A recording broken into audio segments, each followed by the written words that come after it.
नमस्कार, मी उत्कर्षा तुमचं सर्वांचं स्वागत करते आपल्या या उत्कर्ष किचन कट्ट्यामध्ये।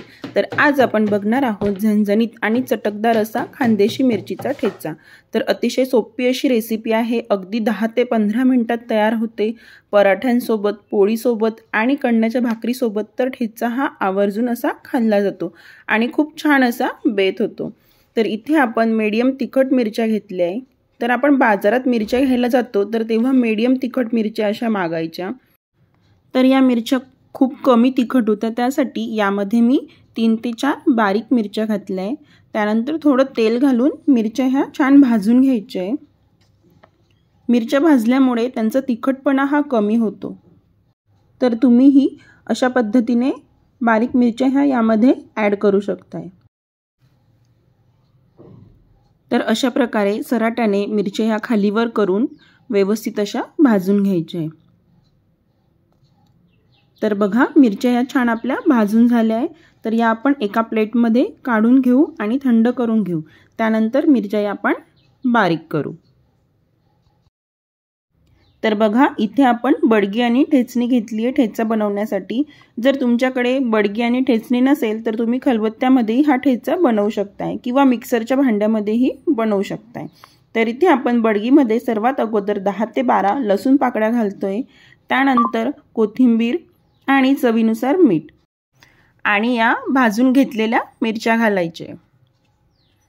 तर बघा, ठेचणीने आता हे आपण ठेचून घेऊ। तर ठेचा हा बडगी आणि ठेचणीने जर ठेचून बनवला तर खूप छान अशी चव येते त्याला। तर अशा प्रकारे आपल्याला या मिरच्या ह्या यामध्ये ठेचून घ्यायच्या आहेत। अगदी खूप जास्त बारीकही नाही करायचे, आपल्याला थोड्या या जाडसरच ठेवायच्या आहे। मिक्सरमध्ये जर तुम्ही बारीक करणार असणार तर त्यामध्येही मिक्सर थोडं चालू बंद करूनच या मिरच्या या बारीक करायच्या। तर बघा, मिरच्या ह्या आपल्या ठेचून झालेल्या आहेत। त्यानंतर आपण एक तवा घेतलाय, तुम्ही इथे पॅनचाही वापर करू शकताय, पण तव्यावरच्या ठेच्याची चव ही खूप छान होते। तर यामध्ये आपण एक पळी तेल घेतले, त्यामध्ये आपण अर्धा टोमॅटो बारीक चिरून घेतलाय। टोमॅटो हा छान आपल्याला परतून घ्यायचा आहे। टोमॅटो परतून झाल्यानंतर आपण हा ठेचा यामध्ये ॲड करायचा आहे। त्यानंतर यामध्ये आपण शेंगदाण्याचा कूट घालतोय। इथे तुम्ही शेंगदाण्याच्या कूटचे प्रमाण कमी जास्त हे करू शकताय। तुम्हाला अगदी झणझणीत असा ठेचा हवा असेल तर तुम्ही इथे शेंगदाण्याचा कूट हा स्किप करू शकता। तर व्यवस्थित असं हे मिक्स करून घ्यायचंय। तर तयार आहे आपला झणझणीत असा मिरचीचा ठेचा।